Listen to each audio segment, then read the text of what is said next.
नमस्कार साथियों, मैं बालमुकुंद धुरिया। जैसा कि आप जानते हैं, इस समय उत्तर प्रदेश की विधानसभा भी चल रही है और लोकसभा भी चल रही है। लोकसभा का शायद 7वां दिन है और बजट पे चर्चा हो रही है। एक एक करके सारे लोग बजट पे अपनी बात रख रहे हैं और जैसा कि दिख भी रहा है कि विपक्ष ने बजट को आड़े हाथों लिया है और सरकार की बोलती बंद हो जा रही है। सरकार, वित्त मंत्री या सरकार के मंत्री जवाब नहीं दे पा रहे हैं कि वास्तव में बजट किस दिशा में जा रहा है। मैं ये बात इसलिए कह रहा हूं कि हर विपक्षी नेता जबरदस्त तरीके से सरकार को घेर रहा है। आज मौका था उत्तर प्रदेश के पूर्व मुख्यमंत्री, राष्ट्रीय अध्यक्ष समाजवादी पार्टी अखिलेश यादव जी का। आपने इसके पहले अगर आप ध्यान देंगे तो धर्मेंद्र यादव जी से लेके डिम्पल यादव जी तक, आनंद भदौरिया जी से लेके तमाम सपा नेताओं ने एक एक करके सरकार के खिलाफ या इस बजट पे अपनी बात रखी। तो अखिलेश जी ने अपने ही तरीके से, जैसा कि अगर आप कैटेगराइज करिएगा तो हर नेता की एक शैली होती है बात रखने की, और उस तरह से अखिलेश जी की एक जबरदस्त शैली है कि तुकबंदी में इंडिकेट करते हुए, कुछ बातें कहते हुए, कुछ न कहते हुए भी पूरी बात कह जाते हैं। तो उसी तरह से आज उन्होंने भारतीय जनता पार्टी को कटघरे में खड़ा किया, उनके बजट को कटघरे में खड़ा किया और उत्तर प्रदेश के साथ किस तरह से सौतेला व्यवहार केंद्र कर रही है।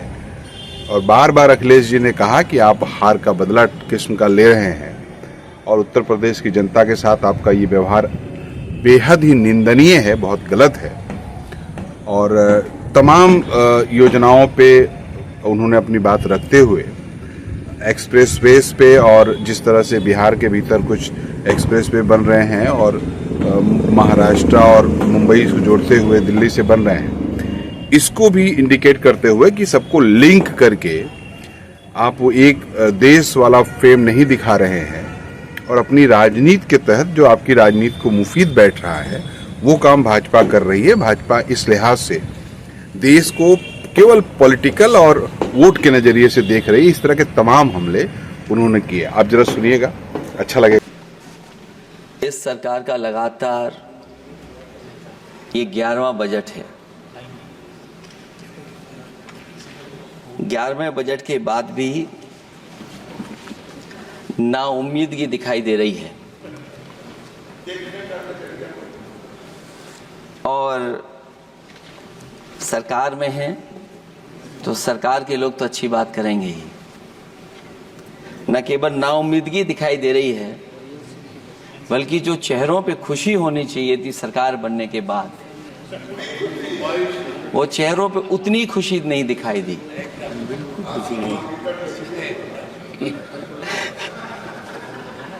ये 11वें बजट में बेरोजगारों के लिए, युवाओं के लिए, गांव के लिए और उनकी तकलीफ परेशानी का जो मुद्दा है वो 9, 2, 11 दिखाई दे रहा है मुझे। महंगाई में घर चलाना, बच्चों को पढ़ाना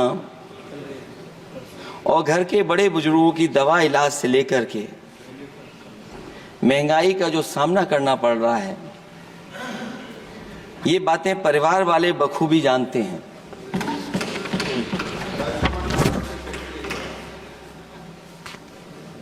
मैं जब सत्ता पक्ष के लोगों के जो आंकड़े देखता हूं और सुनता हूं, अगर इतना सब कुछ 10 साल में अच्छा हुआ है तो आप हंगर इंडेक्स में कहां खड़े हैं? अगर 10 साल बाद भी यही बात सत्ता पक्ष की तरफ से आएगी कि हम कहां खड़े हैं। आपने बड़ा सपना दिखाया make in India. Uttar Pradesh जैसे बड़े स्टेट से सबसे ज्यादा लोकसभा के सांसद चुने जाते हैं। हमें कोई बहुत बड़ा प्रोजेक्ट नहीं मिला, कोई बड़ा प्रोजेक्ट नहीं मिला, प्रधानमंत्री जी मिले हमें, और अगर कोई सभापति महोदय का कोई बड़ा प्रोजेक्ट मिला हो 10 साल में, कोई आईएम मिला हो, कोई आईआईटी मिली हो, और जो ट्रिपल आईटी किसी समय पर उत्तर प्रदेश को मिली थी, क्या उसमें क्या सहयोग सरकार की तरफ से हुआ है? न केवल ये संस्थाएं, बल्कि गवर्नमेंट जो एजुकेशन की इंस्टीट्यूशंस हैं, वो सेंट्रल की तरफ से कौन सी नई आ गई? मेडिकल के क्षेत्र में कोई बड़ा संस्था आई हो? जो 2 एम्स आए हैं, मुझे याद है कि रायबरेली का एम्स भी समाजवादी सरकार में जमीन दी गई, उसके परिणाम है कि वह एम्स बन गया। गोरखपुर में भी जो एम्स आया, समाजवादी सरकार थी, जमीन दी गई, तब एम्स आया। और जो एम्स आ भी गए हैं अगर वहां 2, क्या उनमें पर्याप्त इलाज मिल पा रहा है? केवल यही नहीं, मेक इन इंडिया सपना तो ये दिखाया गया था कि अगर प्राइवेटाइजेशन हो जाएगा तो नौकरियां मिल जाएंगी।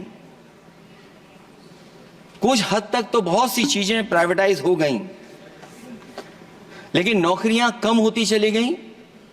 और जो सबसे बड़ा सवाल है, जो पीड़ित परिवार के लोगों को जो हक और सम्मान मिलता है, क्या ये सरकार वो दे पा रही है? टैक्स कलेक्शन में सपना दिखा रहे हैं कि हम यहां पहुंच गए हैं, आखिरकार एक्सपोर्ट क्यों कम होता चला जा रहा है? और हम जो ट्रेड डेफिसिट है उसको कैसे खत्म करेंगे?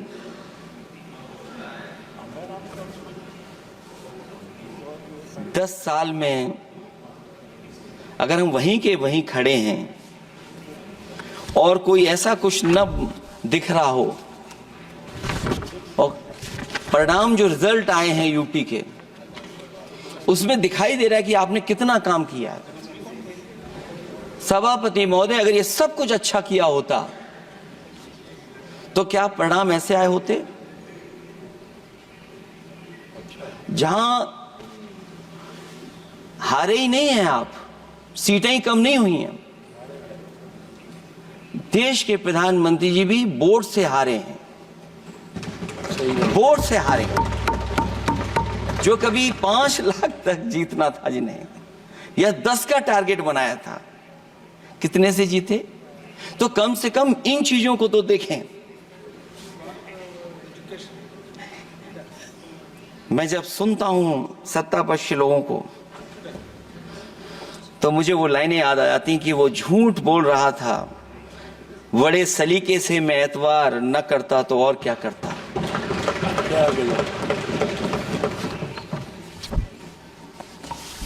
मुझे याद है कि देश के प्रधानमंत्री जी ने जनकपुर में एक झंडा दिखाया था, और उस बस में 35 लोग बैठ करके अयोध्या आए थे। सभापति महोदय, उस समय भी मैंने मांग की थी कि जहां से जनकपुर से यात्रा शुरू हो रही है और अयोध्या तक बस से लोग आएंगे तो पता नहीं कितने घंटों में आएंगे। मैंने मांग की थी कि वहां से लेकर के अयोध्या तक एक्सप्रेसवे बनना चाहिए, कि कम से कम जो जनकपुर से आए और अयोध्या दर्शन करने आ रहे हैं और बस से आ रहे हैं, कम से कम उनकी तकलीफ परेशानी तो कम होती। जो आप कहते हैं कि एफडीआई बहुत आया है, मैं अभी सुन रहा था, कहा कि टेलीफोन बनने लगे। टेलीफोन बन नहीं रहे हैं, मोबाइल बन नहीं रहे हैं। वो समाजवादी पार्टी के समय पर नोएडा में जो इंडस्ट्रियल पॉलिसी थी, इलेक्ट्रॉनिक पॉलिसी थी, उसके तहत आई थी। वो इंडस्ट्री जितनी आई है उस समय उस पॉलिसी के तहत आई, और बन नहीं रहा है, मेक इन इंडिया नहीं हो रहा है। लेकिन जमीन किसने दी है? जमीन किसने दी थी उन लोगों को? बिना जमीन पर हवा में बना दो तो मैं आपका धन्यवाद दूंगा। उस पॉलिसी के तहत वो झूठ बोल रहा था बड़े सलीके से। आप कह रहे हैं कि एफडीआई लाए हैं हम लोग। एफडीआई, अगर पूरे देश का हम एफडीआई देखें तो उत्तर प्रदेश को कितना एफडीआई मिला है? सभापति महोदय, अगर 1% से ज्यादा भी एफडीआई उत्तर प्रदेश को मिला हो तो बताइएगा आप। जो प्रोजेक्ट डिले हो रहे हैं, जिसकी वजह से कॉस्ट ओवररन हो रही है, उसका जिम्मेदार सभापति महोदय कौन है? डबल इंजन की सरकार है। लखनऊ में भी सरकार आपकी है, दिल्ली में भी सरकार आपकी है। आखिरकार ऐसा क्यों हो रहा है? और आज ही जब सदन में सभापति महोदय हम लोग आए हैं तो एक और रेल एक्सीडेंट की खबर सुनी है। जब से ये सरकार आई है, रेल एक्सीडेंट्स और पेपर लीक में कंपटीशन चल रहा है कि कौन आगे जाएगा।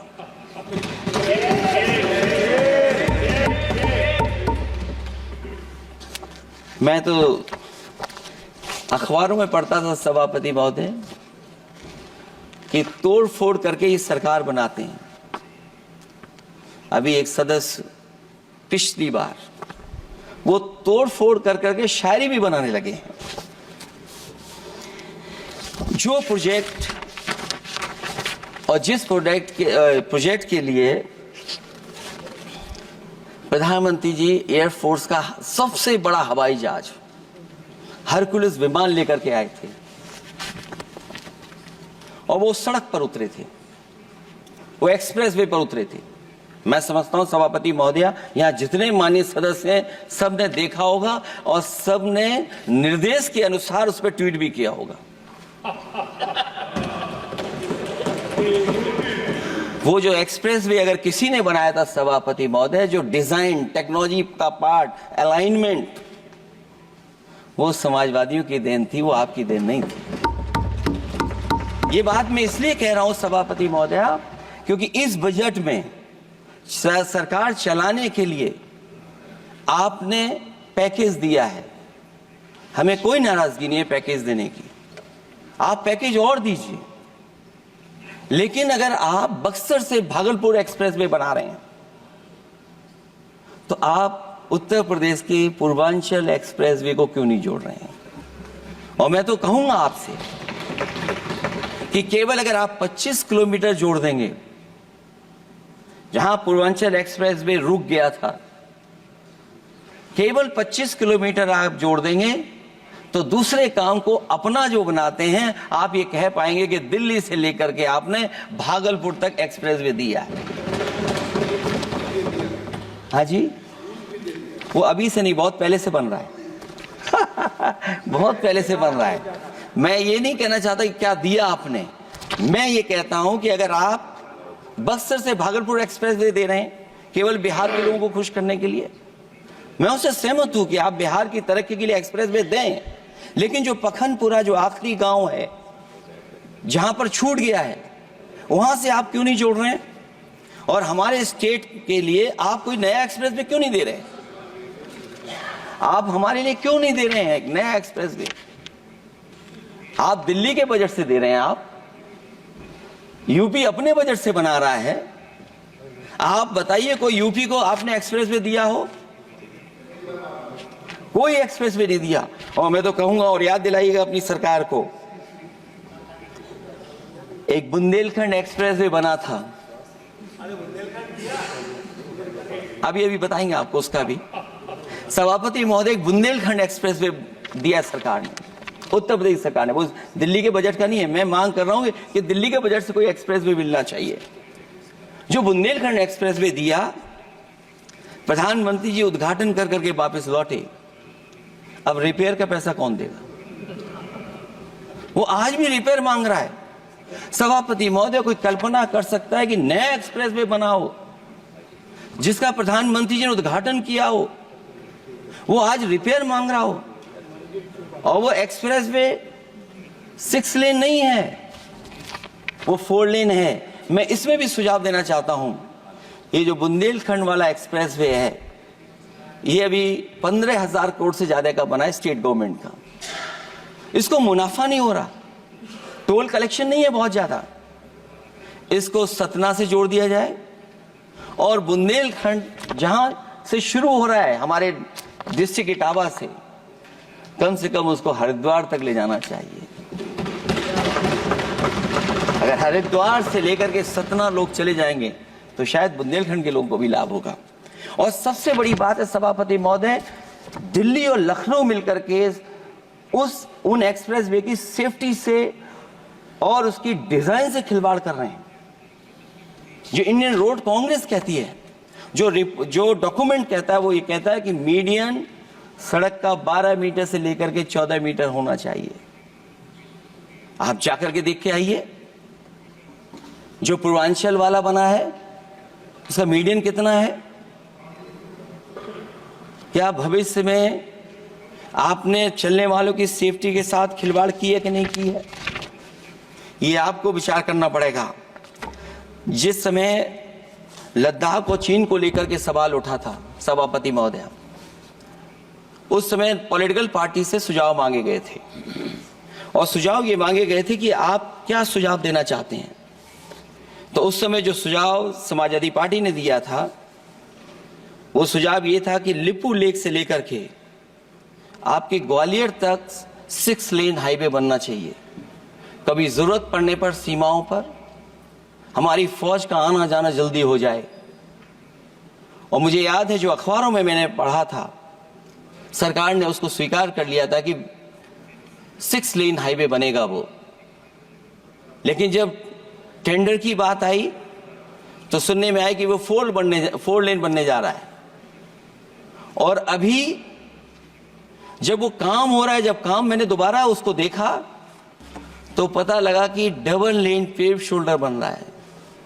सोचिए, कहां 6 लेन बनाने की बात थी, आप डबल लेन पेव शोल्डर बना रहे हैं। और पता नहीं कौन उस हाईवे को डिजाइन किसने किया है डिजाइन, कि जितने भी कस्बे उसके आसपास पड़ रहे हैं, कस्बे वाले अब नाला कहां से बनाएं, घर ऊंचा करें कि सड़क को तोड़ें। बहुत सारे कस्बों को वो समस्या के संकट में डाल दिया है सरकार ने।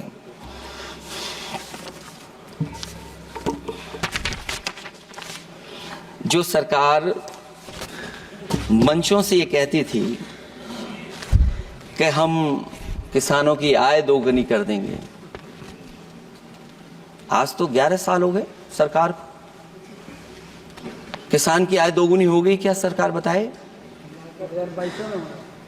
और अभी मैं बहुत सारे माननीय सदस्यों को जब सुनता हूं तो वो कहते हैं कि हम एमएसपी दे रहे हैं। अगर आप एमएसपी दे रहे हैं तो उसकी कानूनी गारंटी क्यों नहीं दे रहे हैं आप कानूनी गारंटी दीजिए। और फिर कई बार सुनने को मिलता है कि हॉर्टिकल्चर क्रॉप्स के लिए आप क्या कर रहे हैं, उसके एमएसपी की कब तैयारी करेंगे आप? और फिर आय दोगुनी में आप कितना देंगे किसान को? जो पिछले बार बजट में कहा गया था कि एग्रीकल्चर इंफ्रास्ट्रक्चर के लिए 1 लाख करोड़ देश को मिलेगा। अगर 1 लाख करोड़ देश को मिला होगा एग्रीकल्चर इंफ्रास्ट्रक्चर को, तो कम से कम यूपी का शेयर कुछ तो रहा होगा। सभापति महोदय, सरकार ने अगर एक भी मंडी बनाई हो तो बता दें। हाँ, ये अलग बात है कि अगर आप कोई चीज सुधारने के लिए कोई परिवर्तन कर रहे हैं, स्टोरेज के लिए किसी को पहले ही बता दे रहे हैं, वो बात अलग है। लेकिन किसान कहां जाएगा जहां उसको रेट मिलेगी? और फिर ये इस बजट में कहा जा रहा है कि हम 109 high yielding and climate resilient varieties लाएंगे। तो सभापति महोदय, हम अपने माननीय मंत्री से कहेंगे कि वो ग्लोबल वार्मिंग के लिए जो आप काम पिछले कितने वर्षों से कर रहे हैं, क्या हुआ उस ग्लोबल वार्मिंग का? COP21 में भी आप हुआ है, G20 में भी आपने आश्वासन दिया और कुछ नहीं किया, तो आपको क्या लाना पड़ रहा है? 109 high yielding and climate resilient varieties. आप मुझे बताओ, किसान पर कब तक पहुंचाओगे आप? और उसको पहुंचाने के लिए आपके पास क्या इंतजाम है? और फिर दूसरे पैराग्राफ में फिर बदल जाते हैं आप। अभी आप बात कर रहे हैं रेजिलिएंट वैरायटीज की, और फिर आप कह रहे हैं कि हम नेचुरल फार्मिंग को बढ़ावा देंगे। सभापति महोदय, इस सरकार बताए कि रेजिलिएंट क्रॉप सीड्स कब तक पहुंचा देंगे, उससे लाभ किसानों को कैसे मिलेगा, और फिर नेचुरल फार्मिंग जो अभी भी कर रहा है किसान कई जगह पर, उसके लिए क्या अलग से पैकेज है आपके पास बजट में? आपने तो केवल सभापति महोदय एक चीज सीखी है पार्ले जी बिस्किट से, महंगाई और मुनाफा। इस सरकार ने 10 साल में डीएपी की बोरी को, खाद की बोरी को छोटा कर दिया। इससे और ज्यादा छोटा मत करना आप। और आपने डीएपी, जब किसान डीएपी लेने गया तो सरकार ने कहा कि बिना नैनो यूरिया के आप नहीं मिलेगा आपको। मैं सरकार से जानना चाहता हूं कि नैनो यूरिया से क्या लाभ पहुंचा है किसानों को, ये बताइए। नैनो यूरिया से क्या लाभ पहुंचा है सरकार बताए।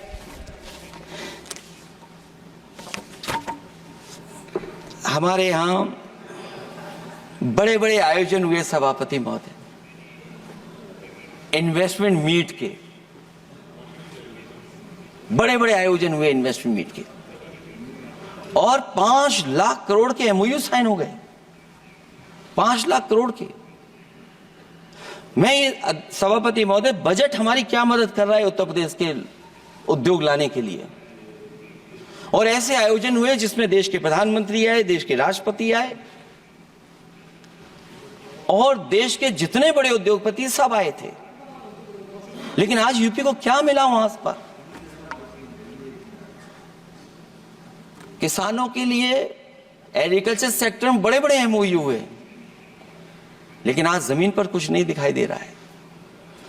मुझे याद है समाजवादी सरकार में, क्योंकि देश का सबसे ज्यादा उत्पादन दूध का अगर कहीं हो रहा है तो उत्तर प्रदेश में हो रहा है, और उस उत्पादन को बढ़ावा देने के लिए और इन्वेस्टमेंट लाने के लिए उस समय की सरकार ने फैसला लिया कि अगर बाहर से भी कोई डेयरी या डेयरी प्लांट लगाना चाहेगा तो उसमें सरकार सहयोग करेगी।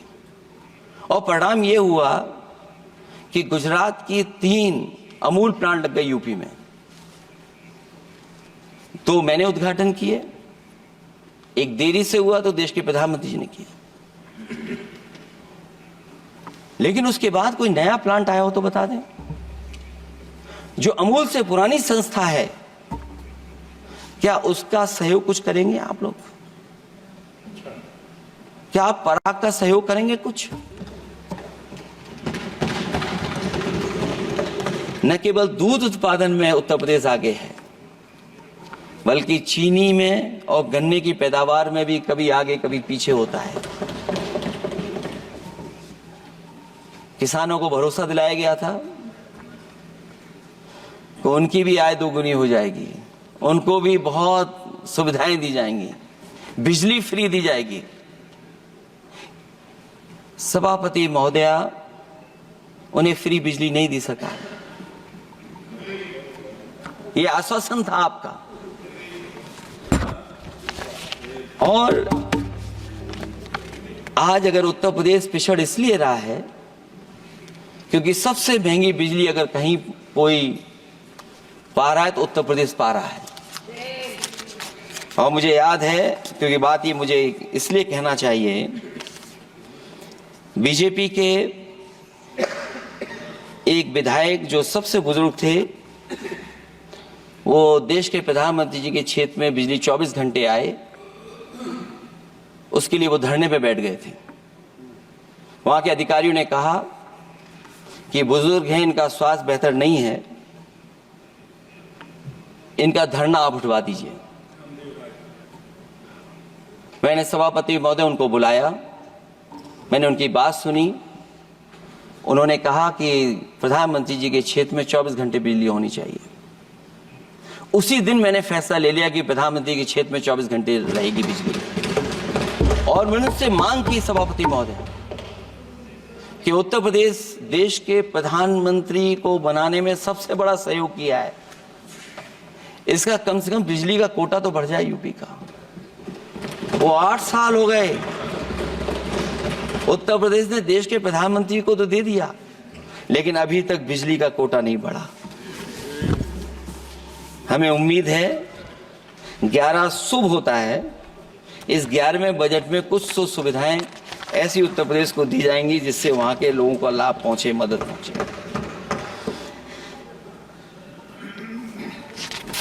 जहां किसान आत्महत्या कर रहा है, और पिछले 10 साल में सरकार जानती होगी कि कितने किसानों ने आत्महत्या की है, लाखों लाख किसान आत्महत्या कर चुके हैं। जहां किसान तकलीफ और परेशानी में है,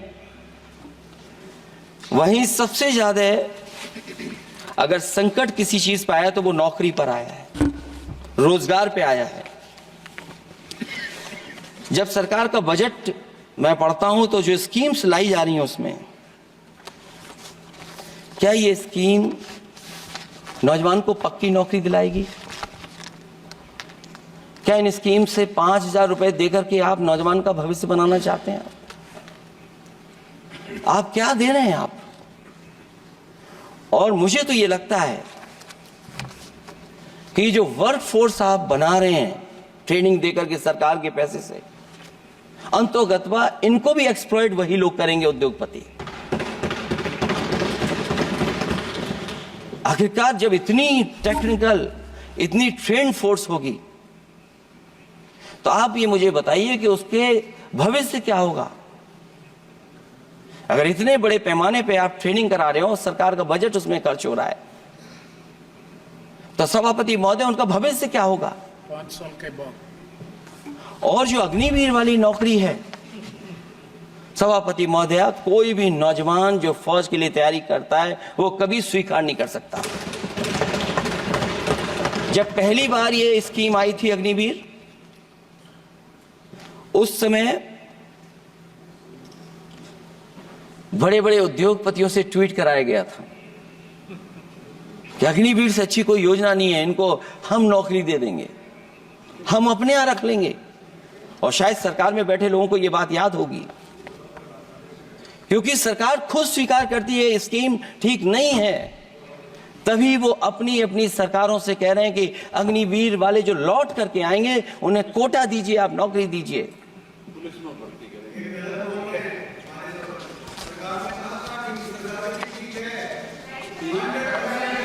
नहीं ठीक है, नहीं ठीक है, नहीं ठीक है। बीजेपी मुख्यालय पे चौकीदार लगाएंगे। सभापति महोदय, मैं बैठ जाता हूं, आप खड़े होकर के कह दीजिए अग्निवीर व्यवस्था अच्छी है। मैं इस सभा में खड़े होकर कहता हूं, उस राज्य से तो हिमाचल प्रदेश से जिसने पहला परमवीर चक्र विजेता मेजर सोमनाथ शर्मा दिए, कारगिल के युद्ध में सबसे ज्यादा शहीद होने वाले हिमाचल प्रदेश के वीर नौजवान थे। 4 परमवीर चक्र विजेता हुए, उसमें से 2 कैप्टन विक्रम बत्रा और सूबेदार संजय कुमार हिमाचल प्रदेश से हुए। और मैं कहता हूं, जी हां, जो लंबे समय से मांग थी 1 रैंक 1 पेंशन की किसी सरकार ने पूरी नहीं की, वो नरेंद्र मोदी जी की सरकार ने यहां पर पूरी की है। और मैं एक बात और कहता हूं, अखिलेश यादव जी सुन ले, अग्निवीर में 100% एम्प्लॉयमेंट की गारंटी है और रहेगी। माननीय सदस्य साहब अपनी बात। सभापति महोदया, जो मैंने बहुत छोटा सवाल पूछा था, मैं दूसरी बात कहता हूं। अगर ये जो बात आप कह रहे हो, तो आपको जरूरत क्यों पड़ रही कि आपको उत्तर प्रदेश में और प्रदेशों में कोटा देना पड़ रहा है 10%? सभापति महोदय, बैठिए। सभापति महोदय, जहां तक रुक जाइए।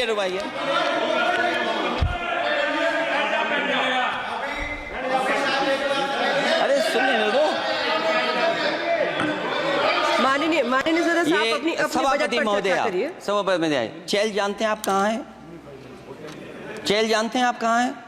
कभी गए हो उस मिलिट्री स्कूल में? मैं खुद मिलिट्री स्कूल का पढ़ा हूँ। और आप परमवीर चक्र की बात कर रहे हो, तो हम भी तमाम नाम गिना सकते हैं। माननीय सदस्यों से मैं आग्रह कर रही हूँ, आपस में चर्चा न करें। सभापति महोदय, ये सभापति महोदय,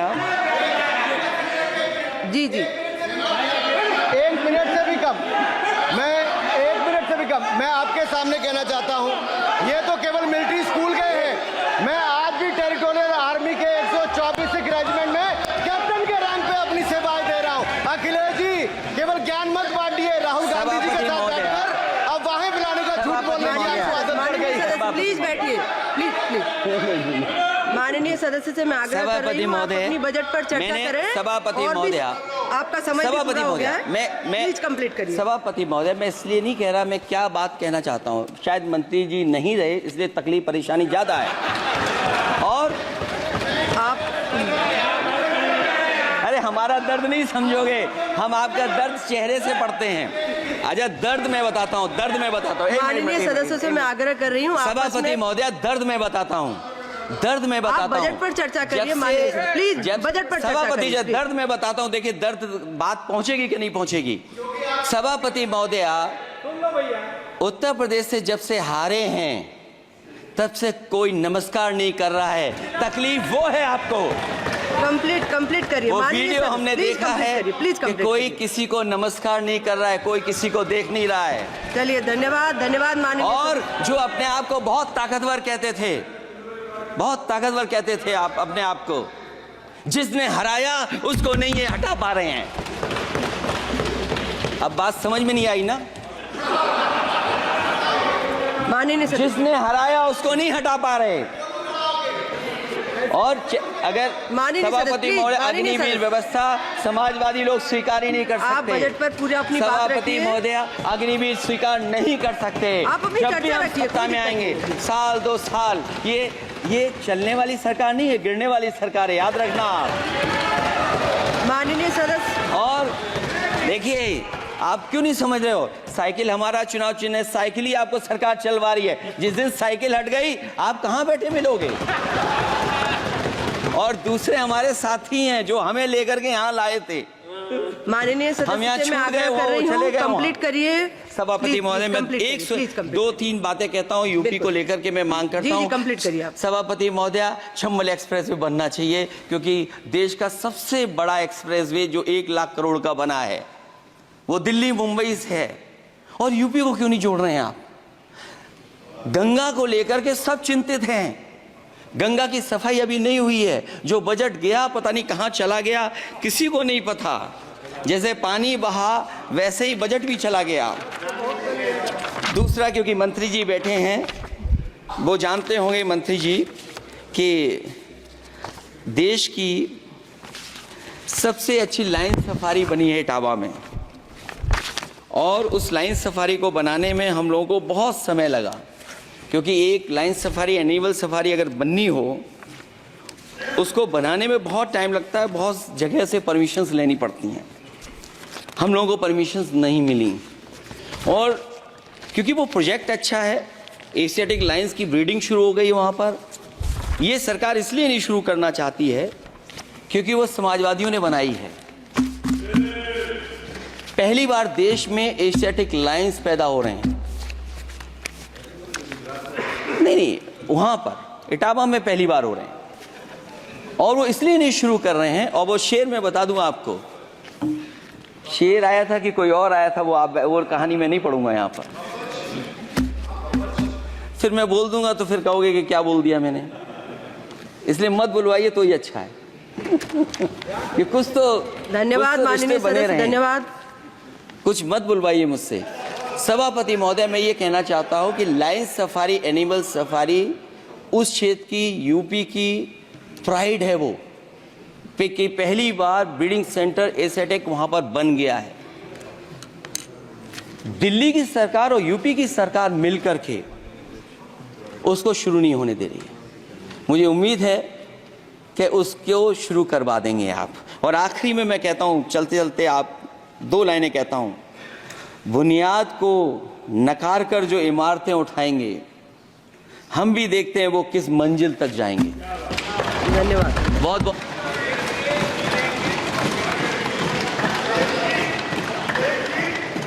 अखिलेश जी, कुछ ज्ञान माननीय विपक्ष के नेता को भी दे दीजिए। आपने अच्छा माननीय- भाषण दिया, उनको भी सिखा दीजिए।